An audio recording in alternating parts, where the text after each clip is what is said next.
En lo profundo de la fosa de las Marianas yace la Roebuck, una gran perforadora que pertenece a Tian Industries, una compañía de hidrocarburos, compuestos orgánicos importantes en el mundo moderno, ya que son la principal fuente de energía para las industrias, además de servir como materia prima en la producción de muchos elementos de gran valor. Estos compuestos se pueden encontrar en el subsuelo marino, pero ¿sabes qué más se puede encontrar cuando se perfora demasiado?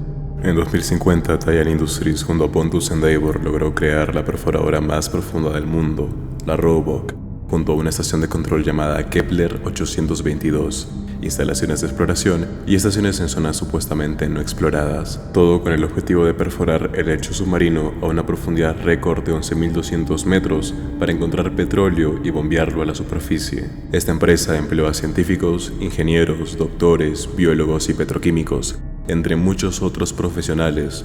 Todos ellos trabajaban en estas instalaciones bajo una presión de 8 toneladas por pulgada cuadrada, por periodos de trabajo extendido, sin oxígeno ni sol, lo que provocaba efectos colaterales documentados en reportes que señalaban que estos trabajos de minería en aguas profundas presentaban incidentes relacionados a alucinaciones de anomalías no explicadas, mareos, pérdida de conciencia, sentimiento de aislamiento, ansiedad y depresión. Todos estos síntomas eran tratados con benzodiazepinas y, según se detalla en estos informes, todo esto era causado por la inmensa presión.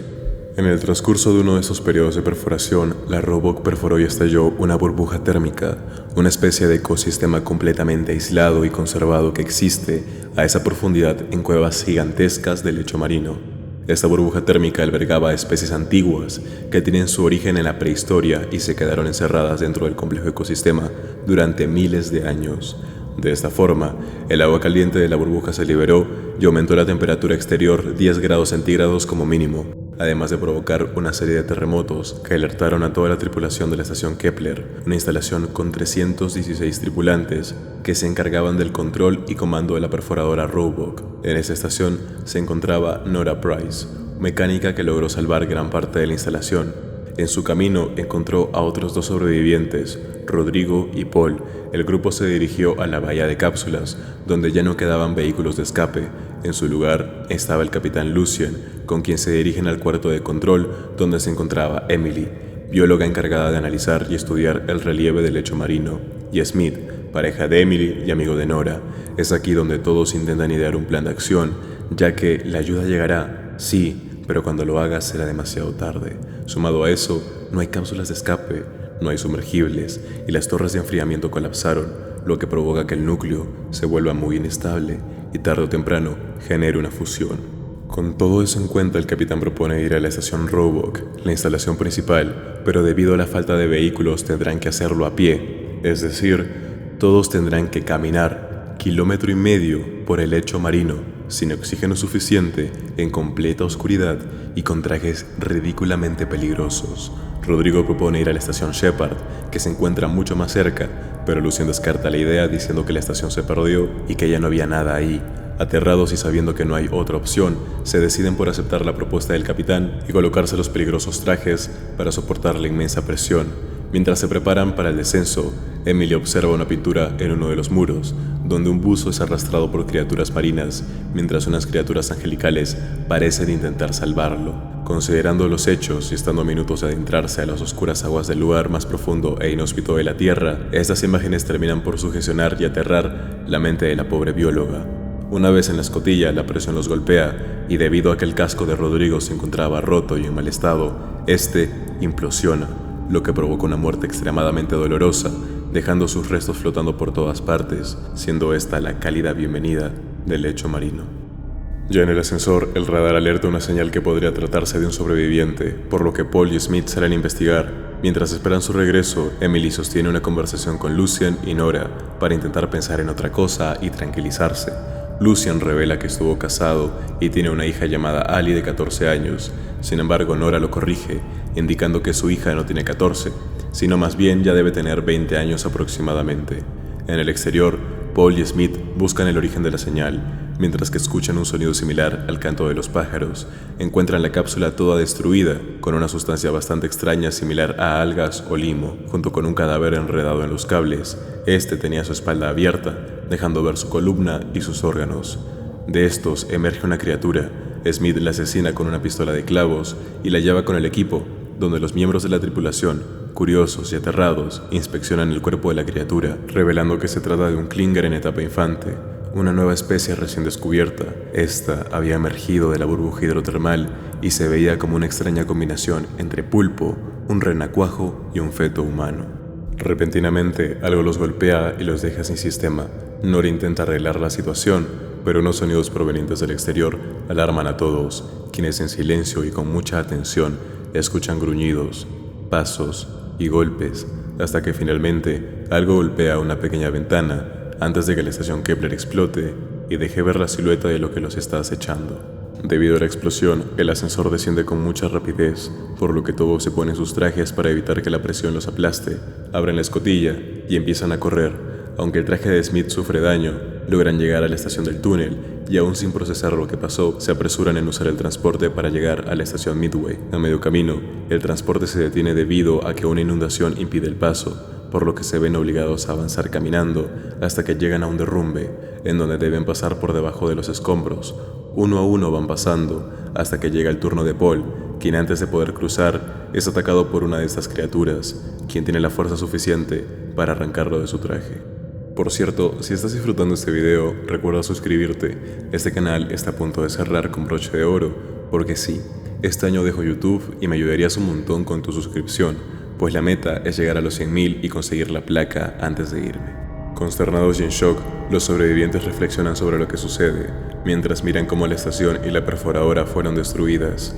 Lucien analiza la situación, tiene muy presente que la estación no durará mucho y sabe que no están seguros ahí, por eso decide seguir avanzando. Esta vez son más conscientes de que hay algo que los observa desde la oscuridad del océano y están muy alertas, sobre todo Nora, quien empieza a mirar atentamente a su alrededor hasta que su linterna logra iluminar el cuerpo de la criatura. Lucien y los demás apagan sus linternas para no llamar la atención del monstruo. Aún así, este toma a Smith y se lo lleva a unas ruinas. El capitán se adentra para rescatarlo, pero cuando intenta recuperar el arma, la criatura lo sujeta y debido a que este estaba conectado a la red de Nora, ambos son arrastrados por la criatura hasta que chocan con una antena.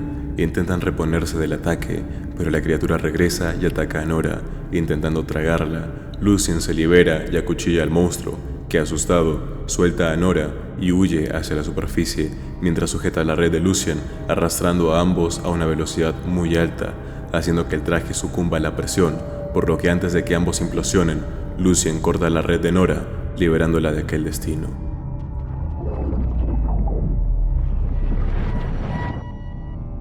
La alerta de oxígeno despierta a la mecánica, quien ahora se encontraba completamente sola en la oscuridad del mar. Angustiada, empieza a mirar a su alrededor con la esperanza de ver a Emily. Sin embargo, sucede todo lo contrario, ya que, al voltear, observa una tercera criatura, un molusco con tentáculos y aspecto similar a un pulpo. Afortunadamente, la criatura se limita a intimidarla para que no se acerque, por lo que Nora se aleja y camina hasta encontrar una tubería que la conduce hasta la estación de la perforadora Shepard, una unidad de expedición abandonada que Lucien había descartado como opción, ya que supuestamente estaba perdida.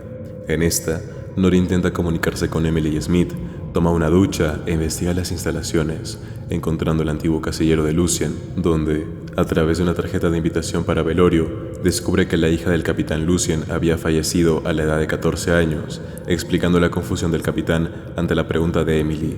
Nora también encuentra un mapa con al menos 3 puntos de interés, con dibujos y notas imperceptibles, donde resalta un dibujo de una criatura que es un dios primigenio del autor Howard Philip Lovecraft, llamado Cthulhu, y un pentagrama invertido, un símbolo usado como talismán de protección, pero que también es asociado al satanismo y la magia oscura. Después de ver todo esto, Nora se arma de valor para tomar un traje, trazar una ruta hacia la Roebuck y salir al lecho marino. En su camino, oye a lo lejos a Emily, quien siguió caminando todo este tiempo. Ambas continúan el camino hasta que finalmente Emily, Nora y Smith llegan a la perforadora Roebuck. Cuando por fin logran acercarse a la entrada, se percatan de que para llegar a ella deberán cruzar por debajo de un gran grupo de Klingers que parecen estar dormidos, así que en silencio y con cuidado cruzan por debajo de estas criaturas hasta que una despierta y ataca a Nora, azotándola contra el suelo varias veces e intentando tragarla viva. Nora, ya dentro del monstruo, dispara una bengala, matando a la criatura desde dentro, pero esto despierta a todos los demás. Cuando estos se disponen a atacar, un sonido alerta a todos, y de la nada las criaturas desaparecen, como si algo más grande se las hubiera llevado. Es entonces cuando Nora se percata de que hay algo que se mueve a lo lejos, así que dispara su bengala, la cual ilumina y deja ver el rostro de una cuarta criatura, una monstruosa. Este ser se percata de la presencia de Nora y destruye el puente, provocando una explosión que casi la mata si no hubiera sido por Emily, quien la lleva hasta la puerta de la instalación, salvándola. Aquí, Nora empieza a buscar cápsulas de rescate, pero solo encuentra 2, por lo que al igual que Rodrigo y el capitán, decide sacrificar su vida por la de sus compañeros. El primero en salir a la superficie es Smith, pero cuando era el turno de Emily, esta se percata de que Nora no podrá escapar, ya que la tercera cápsula está fuera de servicio. Ambas discuten la situación, pero al final, Nora logra hacer que Emily entre a la cápsula y la envía a la superficie junto con Smith. Es en ese momento cuando Nora empieza a reflexionar sobre todo lo que ha vivido en las últimas horas. No obstante, el sistema alerta que hay objetos no identificados aproximándose a las cápsulas, refiriéndose a un gran grupo de estas criaturas enviadas por el monstruo más grande. Entonces, sabiendo que no hay forma de escapar, y dándose cuenta de que las criaturas destruirán las cápsulas, Nora toma la decisión de generar una fusión en el núcleo, provocando una gran explosión con la que logra salvar a Emily y Smith, los únicos sobrevivientes de la Roebuck. La criatura más pacífica que se pudo ver en la cinta es un cefalópodo con tentáculos y aspecto similar a un pulpo. La criatura tiene una apariencia que recuerda al calamar vampiro, con la diferencia de que tiene un cuerpo externo de color verdoso lleno de púas y un cuerpo interno de color rosado. En su cuerpo interno posee 9 tentáculos accesorios. Estos cumplen la función de manipular su presa mientras la devora. Poseen, en lugar de ventosas, 2 filas de dientes a lo largo de cada uno de los tentáculos. Estos dientes son similares al de grandes tiburones y están diseñados para mantener el agarre de la víctima, mientras se deslizan como cuchillas, facilitando la alimentación. Estos 9 tentáculos rodean el pico del calamar. Este, sin embargo, es un pico triple, pues está compuesto de 3 mandíbulas. Al analizarlas, se notan similitudes con dientes de tiburón tigre, pero poseen el mismo material de los picos de los calamares gigantes. A los laterales del cuerpo interno se encuentran ubicados 2 ojos de color gris con pupilas horizontales negras. En el cuerpo externo, la criatura posee 5 tentáculos sumamente gruesos, notablemente más grandes que los internos. Estos también poseen 2 filas de dientes predispuestos a lo largo de los tentáculos. Estos son utilizados para cazar, nadar y moverse, así como para posicionar el cuerpo del calamar mientras éste se alimenta. Aunque no se vio en la película, los artes conceptuales nos revelan la estrategia de caza de esta criatura. Para empezar, utiliza sus tentáculos más grandes para cubrir su cuerpo interno y explorar el océano en busca de presas. Al encontrarla, entra en modo de ataque, retrayendo sus tentáculos externos para revelar su cuerpo interno y sus tentáculos con los que rodea a su presa. Aquí es donde taclea a la víctima, poniéndola contra el lecho marino, mientras acomoda sus tentáculos y dientes. Aquí utiliza sus extremidades externas para levantarse y posicionarse mejor, creando una especie de celda con sus tentáculos. Esta criatura no demostró habilidades, pero sí tiene la capacidad de resistir la presión del mar, un factor de resistencia sumamente importante e impresionante. En cuanto a comportamiento, es un animal que actúa por instintos, se comporta de forma violenta para protegerse y sobrevivir. Es una especie que en la película parece ser solitaria, también es bastante sensible a la luz y a los cambios de temperatura. Presumiblemente son omnívoros, pero se alimentan principalmente de clingers y de otras especies, e incluso de desechos que había en el ecosistema de la burbuja térmica. Otro detalle importante es la existencia de una escena eliminada, donde Smith y Paul mataban uno de estos cefalópodos en una etapa infante en lugar de un clinger bebé, como sucede en la película. Esto es debido a que estos calamares son el diseño temprano y desechado de los clingers, pero fueron añadidos al corte final de la película para presentar mayor variedad y diversidad como una pequeña muestra de todos los misterios presentes en las profundidades. La segunda criatura es conocida como clinger o por su traducción aferrados, una especie parasitaria de vínculo simbiótico que cuenta con 4 etapas durante su desarrollo, siendo primero una cría, luego un infante, un adolescente y finalmente un espécimen adulto. Cuando son bebés, los clingers se ven como el resultado de una extraña combinación entre un pulpo, un pez, un renacuajo y un feto humano, siendo bastante similares a los chestbusters de Alien y a los ajolotes. En esta etapa los clingers presentan un extraño y pequeño cuerpo de 40 a 50 centímetros aproximadamente. Su piel es pálida y translúcida, dejando ver sus venas, lo que le da un tono rosado. Su textura es rugosa y babosa. Su cabeza es grande y tiene una forma humanoide. Tiene algunas espinas en su espalda y cuenta con numerosos tentáculos con espinas o dientes. Algunos de estos terminan en manos, pies y dedos sumamente subdesarrollados. Aún sin huesos, posee una larga cola que representa al menos el 80% de su cuerpo y masa corporal. Esta posee una membrana o aleta dorsal de renacuajo. La criatura es ciega, ya que tiene 4 ojos en desarrollo que aún no se han abierto, y cuenta también con una boca y una mandíbula inferior que se abre por la mitad. Esta está rodeada de tentáculos minúsculos e inútiles, pues aún están en crecimiento. Se alimentan de otros animales que cazan gracias a que, a pesar de ser solo crías, han desarrollado grandes habilidades debido al entorno hostil del que vienen. Estas criaturas pueden nadar a velocidades muy altas gracias a su cola, que presenta membranas similares a las de los ajolotes. También son muy sigilosos y pueden detectar a su presa en medio de la oscuridad gracias a que son sensibles al calor y a la luz. También están ligados a un extraño fluido similar al limo verde, que es relativamente parecido a algas. Esto probablemente se trate de alguna proteína que sale de sus poros y que al entrar en contacto con el agua toman esta consistencia mocosa o babosa, muy similar a los peces bruja. Otro detalle interesante de esta etapa es que parecen emitir un sonido que el personaje de Smith describe como un sonido similar al canto de las aves. Esto puede explicarse o deberse a que usan el sonido como método de localización, al igual que los delfines. Posteriormente, en la etapa infante, durante la metamorfosis, la cola se divide en numerosos tentáculos. Estos se empiezan a enrollar y fusionar. El cuerpo del clinger también desarrolla musculatura, como pectorales. Los ojos se abren y dejan ver pupilas similares a las de reptiles, como geckos. Los tentáculos de su mandíbula empiezan a desarrollarse, su piel se empieza a engrosar y el cuerpo en general alcanza 1 metro de largo. Al llegar a la adolescencia, los tentáculos terminan de fusionarse y estos forman fibras musculares complejas que terminan desarrollando extremidades completas, aunque delgadas y aún débiles.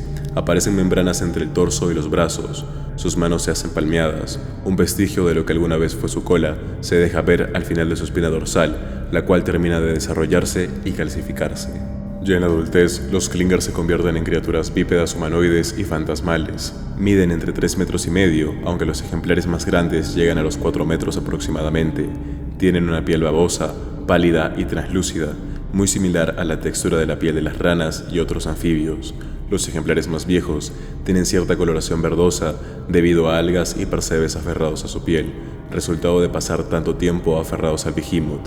Tienen 2 largos y delgados brazos con manos palmeadas de 5 dedos, 2 piernas largas y delgadas que terminan en 4 dedos y el vestigio de una cola al final de su espina dorsal. Poseen una aleta dorsal a lo largo de su columna. Las membranas pectorales se terminaron de desarrollar y llegan hasta la altura de sus codos. Su cabeza es algo grande en comparación con su cuerpo.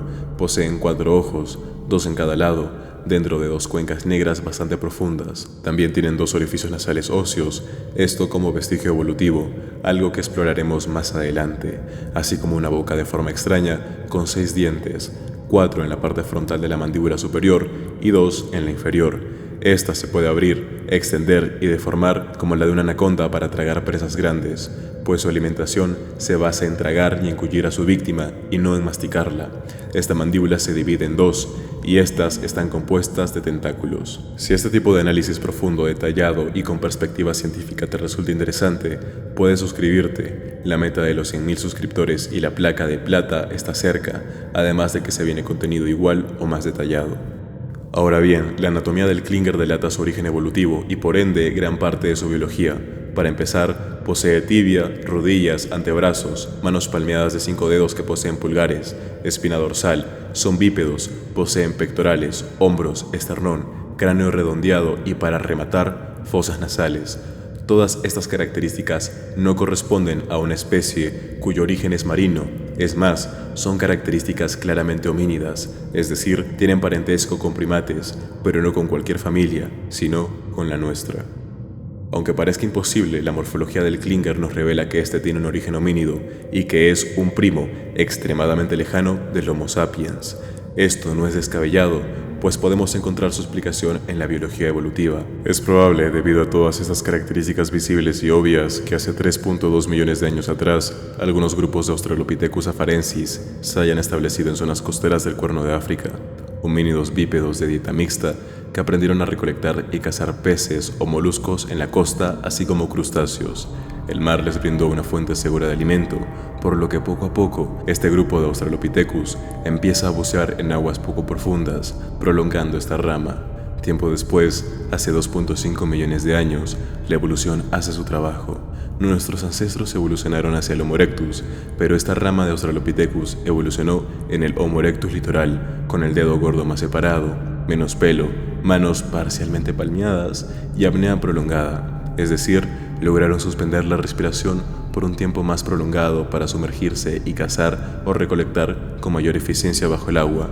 Esta ramificación también empezaría a tener un pómulo mucho más desarrollado y una nariz mucho más achatada. Hace 1.8 millones de años, un evento geológico como una fractura tectónica entre la placa africana e India genera un ecosistema cerrado y profundo. Una pequeña población queda atrapada en esta zona abisal, rica en energía hidrotermal, y el aislamiento genético produce una acelerada adaptación al nuevo ecosistema, acostumbrando a esta rama de homínidos a la presión, oscuridad y las nuevas temperaturas, dando origen al Homo abysalis primigenius.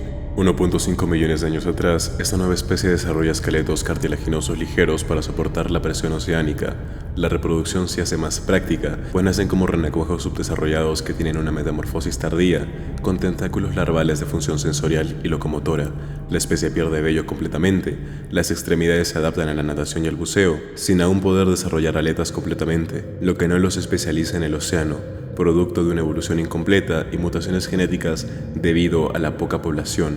Esta especie sigue evolucionando hasta 800.000 años atrás, donde finalmente llegan al Klinger moderno, formas de vida anfibias, pero humanoides, con cuerpos semihumanos de 5 dedos, pero palmeados, mandíbulas y tentáculos bucales atrofiados, pero con vestigios evolutivos como las fosas nasales, estructuras óseas homínidas o de mamíferos terrestres como tibia, rodillas, antebrazos y espina dorsal. Esto explica a la perfección sus características humanoides, pues no tiene sentido que una criatura así, con esa morfología, sea submarina y aún peor, abisal. Si bien su diseño es bastante simple, logra verse realista, original y para algunos aterrador. El diseño de los Klingers pasó por muchas etapas y diseños descartados. Como ya lo mencioné, originalmente estaban concebidos como cefalópodos de gran tamaño, pero se terminó descartando la idea, ya que no era muy original.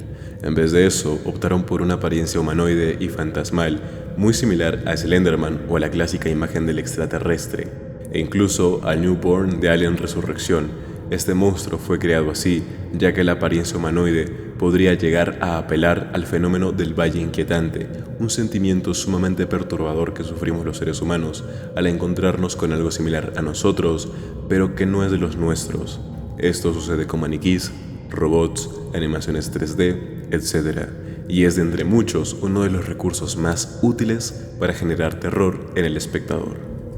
Aunque no se conocen todas, los Klingers tienen muchas habilidades, como resistir cambios extremadamente bruscos de presión submarina. También poseen la capacidad de nadar a altas velocidades, poder cazar a sus presas en la oscuridad abisal y fuerza sobrehumana, ya que como vimos es capaz de azotar con mucha fuerza a los humanos, así como desmembrarlos arrancándolos de sus trajes ultra reforzados para resistir la presión abisal. También son capaces de desencajar los huesos articulados de su cráneo para tragar o engullir enteras a presas grandes, así como los rapes abisales, las anacondas y el pez víbora. Posiblemente poseen una naturaleza anfibia, por lo que es sumamente probable que, si no fuese por el cambio de presión, podrían salir del agua y estar en tierra firme, siendo más lentos pero conservando su fuerza. Los Klingers también tienen la capacidad de pasar a través de pequeños agujeros y grietas, esto gracias a la composición blanda de sus órganos y huesos. Los Klingers son criaturas relativamente inteligentes, curiosas, analíticas y prudentes. Mantienen distancia con criaturas desconocidas, esto con el fin de analizar a su presa, considerando su velocidad, fuerza, habilidades, debilidades y los posibles riesgos que puede representar. Como fue posible ver en la película, los Klingers pasan mucho tiempo observando a los humanos desde las sombras. También tienen un método de caza efectivo ya establecido. Este consiste en observar a su presa para después atacarla y arrastrarla hasta una zona desconocida y alejada. Esto funciona muy bien con los supervivientes, ya que los clingers toman a una persona del grupo y la separan de sus compañeros, arrastrándola a un lugar lejano, haciendo que sus compañeros se separen aún más para rescatarla. Los clingers comparten una relación simbiótica con el Behemoth. Por lo visto en la película, ellos siguen sus órdenes y a cambio pueden vivir como parásitos, teniendo protección y alimento. Por último, existe un superdepredador, un alfa, casi un titán, un monstruo gigante de 104 metros de alto, sumamente aterrador, fuerte e imponente, como un dios antiguo. Este es extremadamente peligroso y violento. Posee una biología única, un origen evolutivo y una conexión aberrante con los clingers, pues su anatomía lo delata su origen e incluso explica por qué hay cultos que lo adoran. Pero esto no es lo más interesante de todo, sino que este ser podría tener un origen conectado a los ingenieros de Prometeo. Hay muchos datos, información y detalles biológicos que deben ser revelados. Sin embargo, serán material para una segunda parte, donde abordaremos la biología imposible del colosal Behemoth, su morfología, origen, habilidades, debilidades, diseño y la ciencia detrás de esta criatura imposible. Si desean que esta segunda parte llegue rápido, dejen un comentario mencionando su criatura favorita de Underwater y dejen ideas de temas, películas, sagas o juegos que les gustaría ver en próximos videos. Por cierto, antes de terminar, quiero darles un mensaje importante a los suscriptores más fieles, y es que en las siguientes 3 semanas subiré 4 videoclips de 4 canciones en las que he estado trabajando este mes.